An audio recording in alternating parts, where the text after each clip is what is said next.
امام غزالی رحمۃ اللہ تعالیٰ علیہ فرماتے ہیں جب تو مخلص ہوتا ہے تو اللہ تیرے عمل کو قوت دے دیتا ہے۔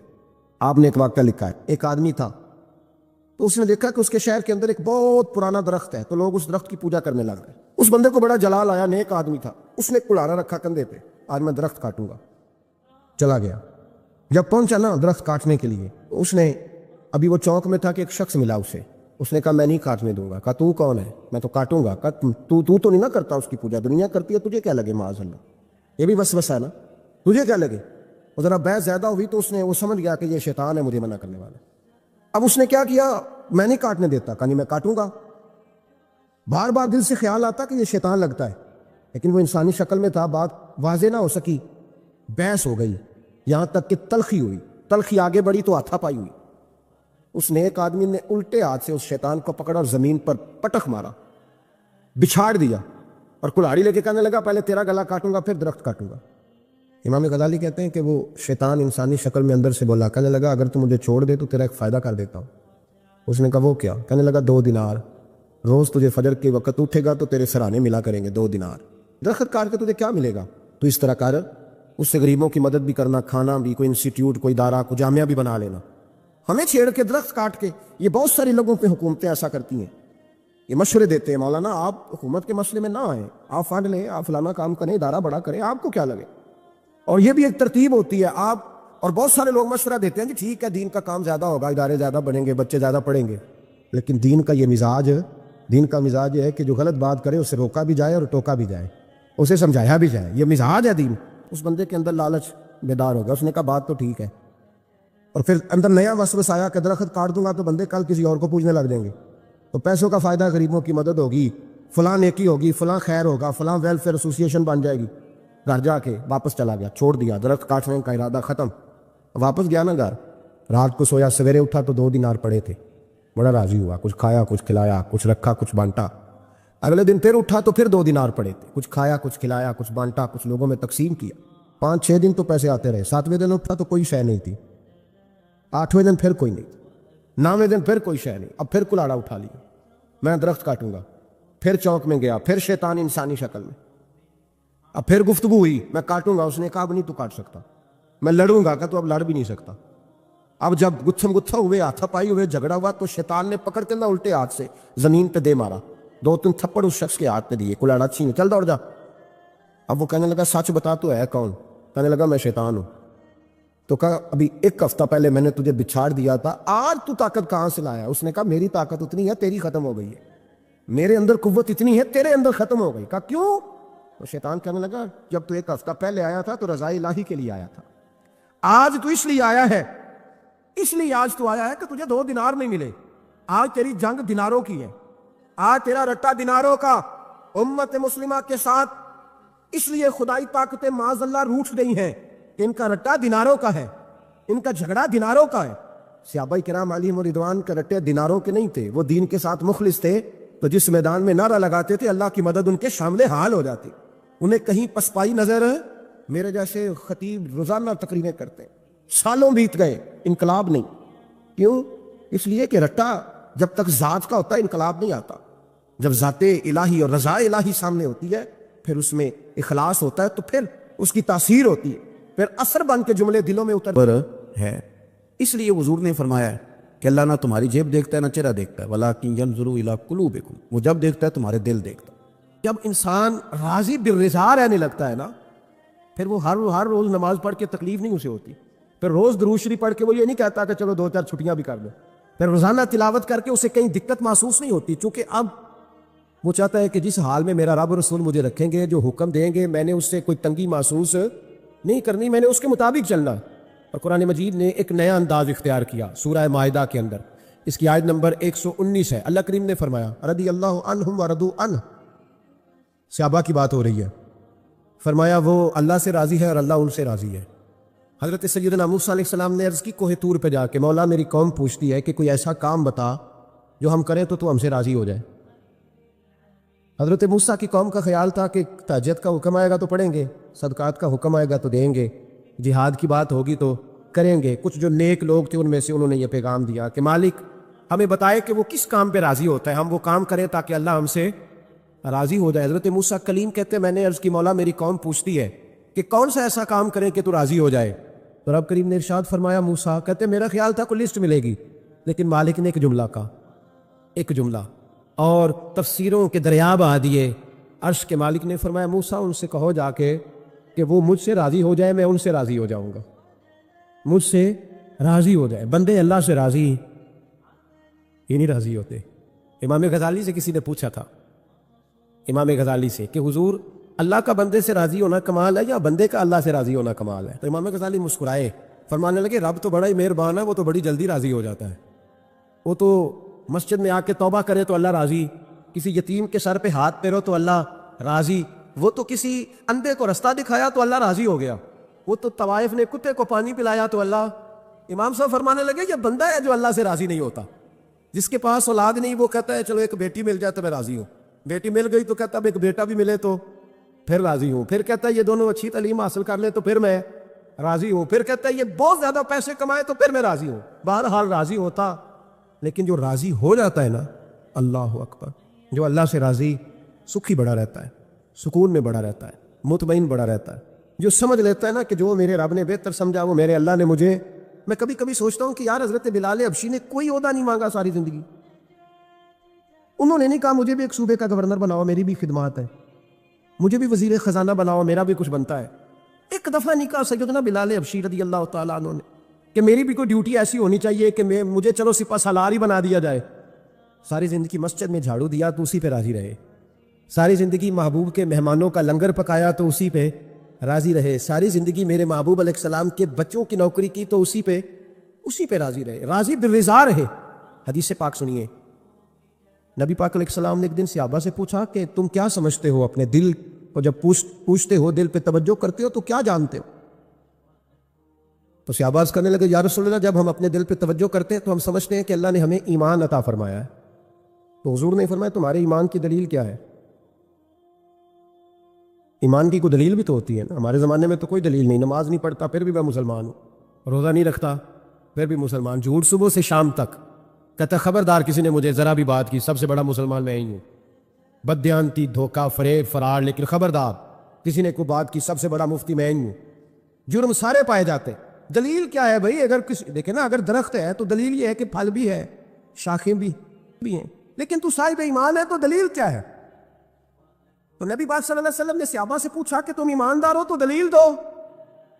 تو بڑے خوبصورت تھے میرے محبوب کے تیار کردہ لوگ، عرض کرنے لگے یا رسول اللہ ایمان کی دلیل یہ ہے کہ اگر اللہ ہمیں نعمت دیتا ہے تو ہم شکر ادا کرتے ہیں، اگر کبھی مصیبت آتی ہے تو ہم صبر کرتے ہیں، اور یا رسول اللہ ہم اپنے رب کے ہر فیصلے پر راضی رہتے، ہم اپنے اللہ کے ہر فیصلے پر. اب حضور نے رزلٹ کا اعلان کیا تو میرے محبوب فرمانے لگے پھر سنو میں گواہی دیتا ہوں واقعی اللہ نے تمہیں دولت ایمان عطا فرمائی ہوئی.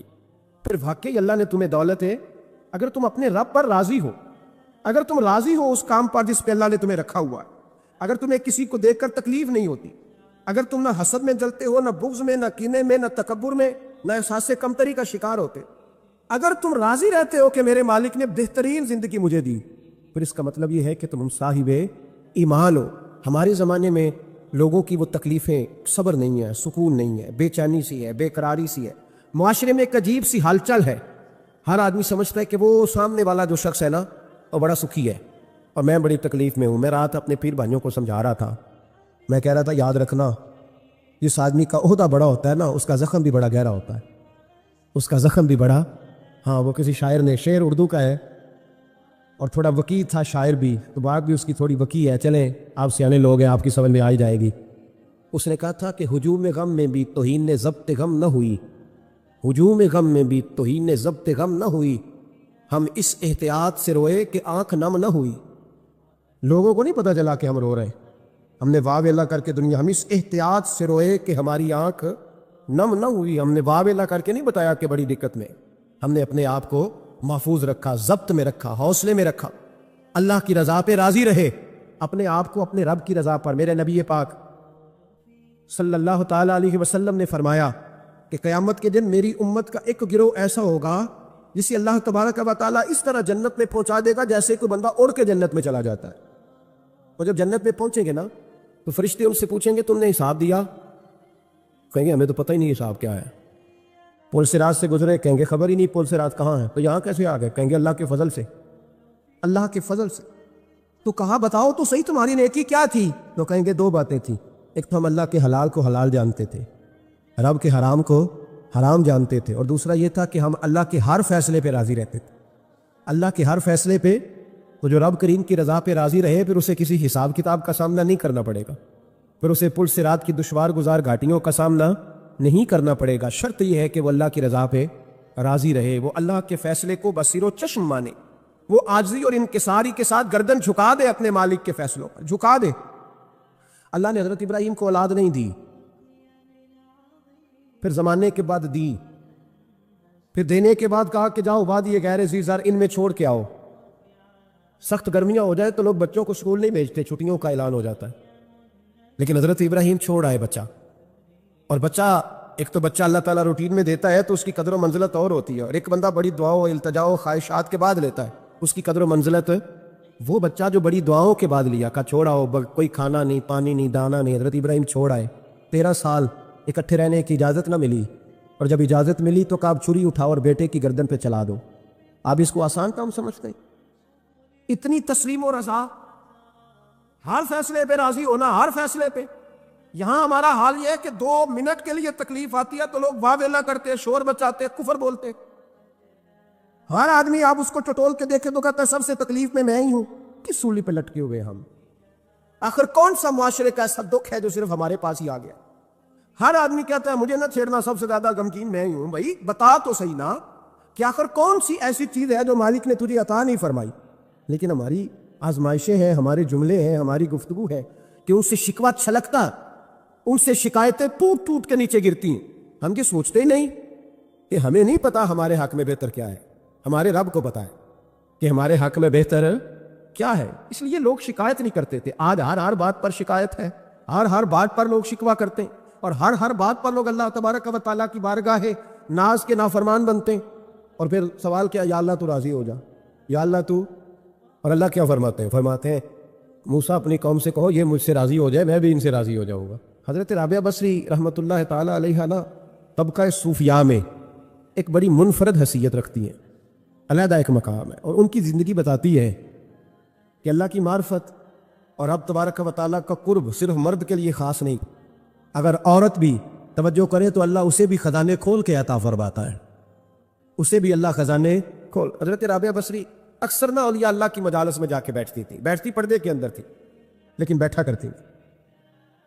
جو لوگ اس رستے کے مسافر ہوتے ہیں وہ بات کو سمجھتے ہیں کہ یہ گہرا معاملہ ہوتا ہے، کسی جگہ سے کوئی ایسی چیز ملتی ہے جس کو فوری طور پر طبیعت اور نفس قبول نہیں کرتا، لیکن جو صوفیاء ہوتے ہیں نا، سالکین طریقت، معرفت کے رستے کے مسافر، وہ چونکہ مسافر ہوتے ہیں تو انہیں جو بندہ بھی منزل کا رستہ بتاتا ہے وہ اس کی بات غور سے سنتے ہیں، اعتراضات نہیں کرتے، شکوے نہیں کرتے، بن کے نہیں بیٹھ جاتے۔ ہمارے زمانے میں مسافر نہیں ہیں طریقت کے، ہمارے زمانے میں یہاں مرید کامل ہیں، یا پھر پیر ہیں جو مطلق العنان ہے، جن کے سامنے جو سوال ہی نہیں پیدا ہوتا کسی اور کی بھی سنے، ممکن نہیں۔ حضرت رابعہ بصری بیٹھی تھی۔ حضرت سفیان ثوری بہت بڑا نام ہے، یہ وہ شخصیت ہے کہ جب جایا کرتے تھے تو اولیاء اللہ کھڑے ہو کے ان کا استقبال کرتے، بغداد میں اتنا بڑا درجہ تھا ان کا۔ حضرت جعفر بن سلیمان بھی بیٹھے تھے، سفیان ثوری بھی بیٹھے، تو حضرت سفیان ثوری دعا مانگنے لگے، جناب رابعہ بصری پردے کے اندر بیٹھی ہوئی تھی، دعا مانگنے لگے، اے اللہ مجھ سے راضی ہو جا، اے اللہ مجھ سے راضی ہو جا، اے اللہ مجھ سے۔ دیر تک دعا مانگتے رہے تو بی بی صاحبہ، مائی صاحبہ اندر سے بول پڑی ناراض ہو کے، کہنے لگی بس کر سفیان، کیا دعا مانگ رہا ہے تو، کب سے میں سن رہی ہوں، بس کر۔ کیا ہوا، تو کیوں ناراض ہوتی ہے؟ فرمانے لگی سفیان تو نے ایک بار بھی کہا میں نے برداشت کیا، دوسری بار بھی کہا، بتائیے دعا ٹھیک ہے کہ نہیں ان کی؟ اے اللہ تو مجھ سے راضی ہو جا، اس دعا پہ ناراض ہوگی مائی صاحبہ، کہنے لگی تو نے ایک بار بھی مانگی تو میں چپ رہی، دوسری بار بھی مانگی تو اب تو چپ ہی نہیں کر رہا، بس کر۔ تو حضرت سفیان کہنے لگے چل میری اصلاح کر دے، تو مائی صاحبہ کہنے لگی تو یہ تو کہہ رہا ہے یا اللہ راضی ہو جا، یا اللہ راضی ہو جا، پہلے تو بتا تو اللہ سے راضی ہے؟ پہلے اپنے نفس پر نظر ڈالنا، تو راضی ہے؟ روز نہیں مانگتا کہ 2 کروڑ چاہیے، 6 کروڑ چاہیے، انسان کا نفس روز نہیں کہتا بڑی گاڑی چاہیے، روز نہیں کہتا میرے بھی ٹھاٹ باٹ ہو، میں بھی بڑی گاڑی میں کھڑے ہو کے لوگوں کو ہاتھ لہرا کے لیڈر بنوں، روز نہیں کہتا میرا بھی بڑا نام ہو، پہلے بتا نا تو راضی ہے؟ حضرت سفیان ثوری نے جب بات سنی تو جھگڑا نہیں کیا بلکہ اللہ اکبر کہا، چیخ مار کے رونے لگے، کہنے لگے رابعہ تو سچ کہتی ہے، ابھی تو میں اس منظر تک نہیں پہنچا کہ میں رب سے راضی ہو جاؤں تو میں اسے راضی کرنے چلا ہوں. تو سچ کہتی ہے. قریب ہی حضرت جعفر بن سلیمان بیٹھے تھے، وہ بی بی رابعہ کے پاس گئے، کہنے لگے مائی صاحبہ مجھے تو بتا دیں آخر بندہ اللہ سے راضی ہوتا کب ہے، یہ منزل شروع کب ہوتی ہے؟ تو آپ فرمانے لگے اس وقت کہ بندے کا جو حال نعمت ملنے پہ ہوتا ہے نا، جب وہی حال اس کا مصیبت آنے پہ ہو تو پھر سمجھو وہ اپنے رب سے راضی ہو گیا. پھر وہ اپنے رب سے، یہاں لوگ راضی نہیں ہیں، نہ شریعت کے حکم پر راضی ہیں معاذ اللہ، نہ دین کے آنے پر راضی ہیں، نہ نفاذ شریعت پر راضی ہیں، نہ لوگ اپنے ہر معاملے میں. دیکھیں نا کبھی کبھی تکلیف ہوتی ہے، کئی دفعہ لوگ بات پوچھنے آتے ہیں تو دل کرتا ہے انہیں ڈانٹ چھڑک دیں گے. طلاق کا مسئلہ پوچھنے کے لیے لوگ عالم کے پاس آ جائیں گے، طلاق کا مسئلہ پوچھنے. سوال یہ ہے کہ تو نے شادی سے پہلے کسی عالم سے رابطہ کیا تھا کہ مجھے بتائے بیوی کے حقوق کیا ہیں، اس کے ساتھ وقت گزارنا ہے میں نے تو کس طرح کے حقوق میں نے ادا کرنے ہیں، شریعت مجھے کیا حکم کرتی ہے؟ پوچھا تھا کسی عالم سے؟ دین کی ضرورت پڑی تو دین کے پاس آئے، لیکن دین کو عمل کرنے کے لیے کبھی حاصل ہے؟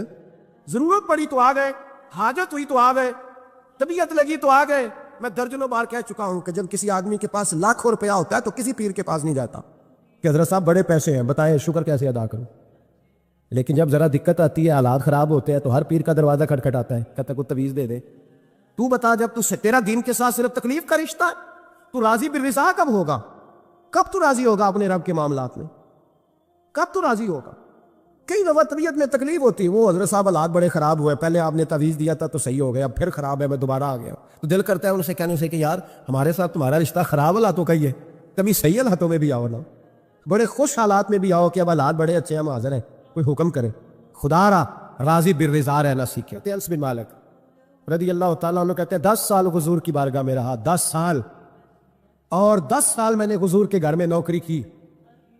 کہتے ہیں نبی پاک نے کبھی مجھے اف تک نہیں کہا. ہمارا اپنا بچہ جو ہوتا ہے نا بیٹا، اور 10 دنوں میں شاید سینکڑوں دفعہ سن لے یہ کیا کیا ہے وہ کیا. کہتے ہیں 10 سال حضور نے مجھے، کہتے ہیں میں نے ایک دن بڑا نقصان کر دیا، آپ کو بڑی چیز مجھ سے ٹوٹ گئی، بڑا نقصان ہو گیا. تو فرماتے ہیں کہ نبی پاک صلی اللہ علیہ وسلم کی ایک زوجہ محترمہ مجھ پر جلال کرنے لگی، اور ان کا جلال بالکل بجا تھا، ان کا غصہ بالکل ٹھیک تھا، اس لیے کہ میں نے واقعی بڑا نقصان کیا تھا. کہتے ہیں وہ جب جلال کرنے لگی نا تو محبوب تشریف لائے. کیا ہوا؟ کہ یا رسول اللہ یہ دیکھیں اس نے کتنی بڑی چیز توڑ دی. تو کہتے ہیں میرا خیال تھا کہ یہاں سے بھی مجھے ڈانٹ پڑنی ہے اور پڑنی چاہیے بھی، اس لیے کہ میں نے آج بڑا نقصان کیا ہے. لیکن کہتے ہیں محبوب میرے قریب آئے اور میرے کندھے پہ ہاتھ رکھا، زوجہ جلال میں تھی تو محبوب نے کیا خوبصورت جملہ کہا، ساری سوچ ہی بدلتی.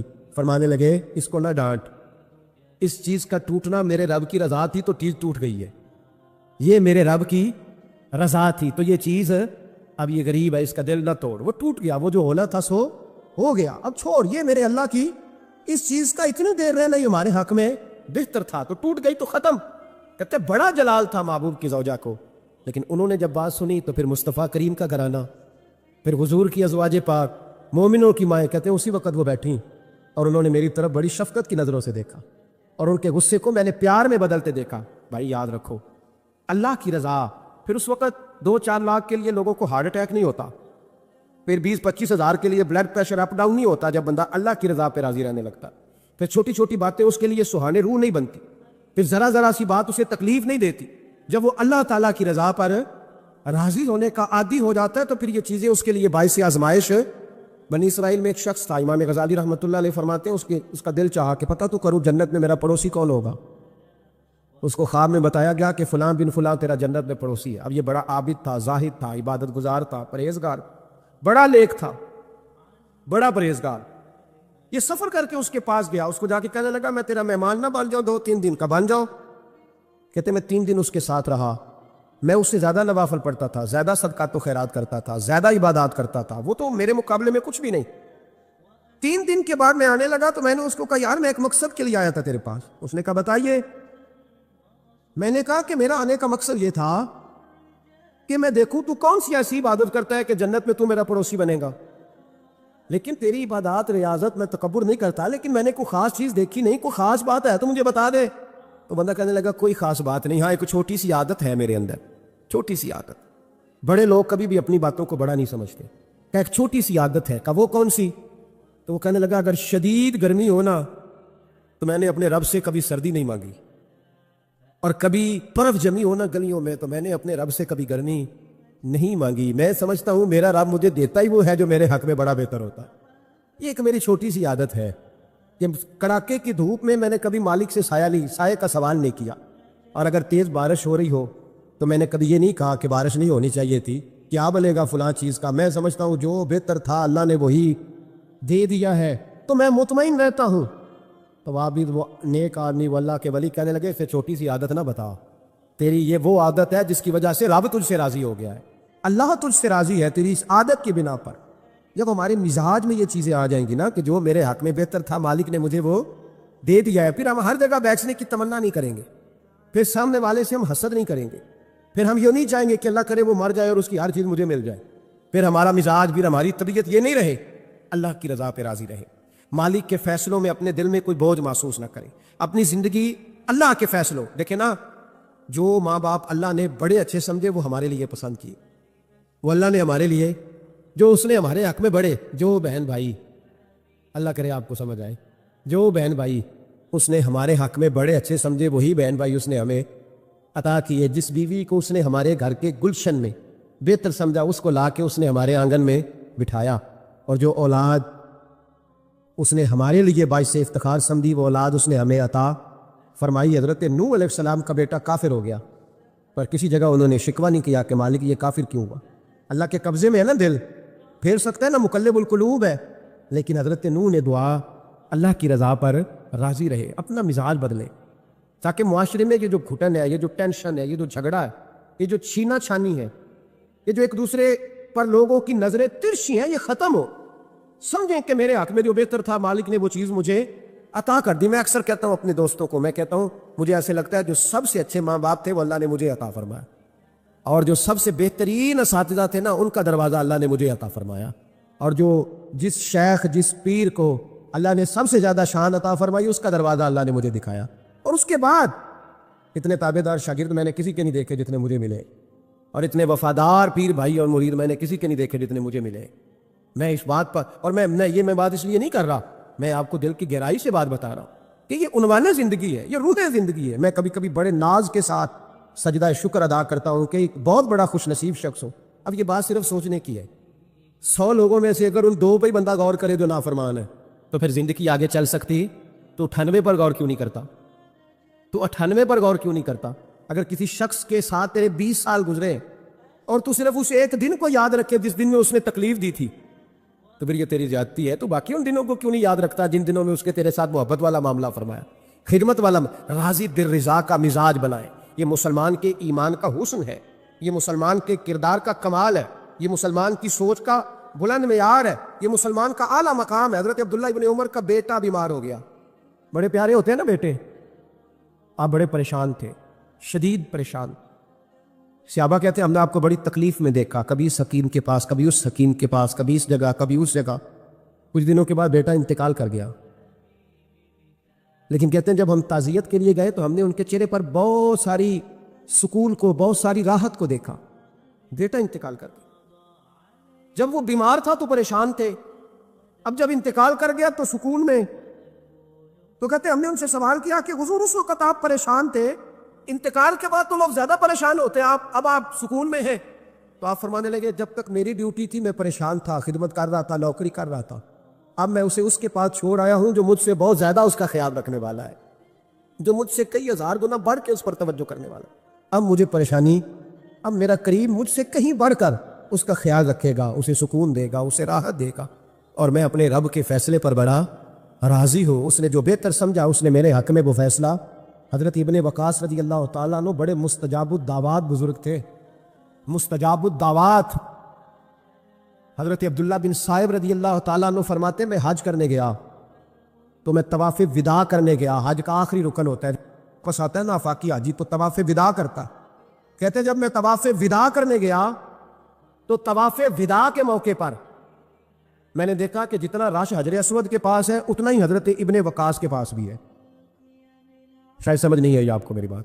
حجر اسود کے پاس بہت بڑا رش ہوتا ہے، ہر آدمی کی خواہش ہوتی ہے بوسہ لینے کی. جتنے لوگ وہاں کھڑے تھے اتنے ہی لوگ حضرت سیدنا ابن وقاص رضی اللہ تعالیٰ عنہ کے پاس بھی کھڑے تھے. تو کہتے میں مجھے تعجب ہوا. عبداللہ بن صائب کہتے ہیں میں بھی ان کے پاس جا کے بیٹھ گیا تو میں نے دیکھا کہ وہ نابینا ہے, آنکھوں سے نظر نہیں آتا. لوگ ان کے پاس دعائیں کرانے آ رہے ہیں اور فرماتے میں نے عجیب حال دیکھا, بیمار ترین شخص ان کے سامنے آ کے بیٹھا, حضور میرے لیے دعا کر دے. تو فرماتے انہوں نے دعا کے لیے ہاتھ اٹھایا تو وہیں اسی وقت میں نے دیکھا اللہ نے اس بندے کو شفا کا فرمایا. میں نے دیکھا مقروض دعا کرا رہے ہیں, بیمار, بے اولاد, جو بھی دعا ان سے کراتا اللہ اس کی حاجت کو پورا فرما دیتا. حضرت عبداللہ بن صائب کہتے ہیں میں شام تک بیٹھا رہا, ہر نماز کے بعد رش ہوتا, میں دیکھتا رہا. فرماتے ہیں شام ہو گئی, لوگ دعائیں کرا کے چلے گئے. جب مغرب کا وقت ہوا تو نابینا تھے, پھر بھی مجھ سے کہنے لگے عبداللہ ساری دنیا نے دعائیں کرائی ہیں, تو نے نہیں کرانی, تو صبح سے بیٹھا ہے بس دیکھے ہی جا رہا ہے, تو نے نہیں کوئی دعا کرانی. تو کہتے ہیں میں نے کہا حضور میں نے دعا نہیں کرانی, ایک سوال پوچھنا ہے.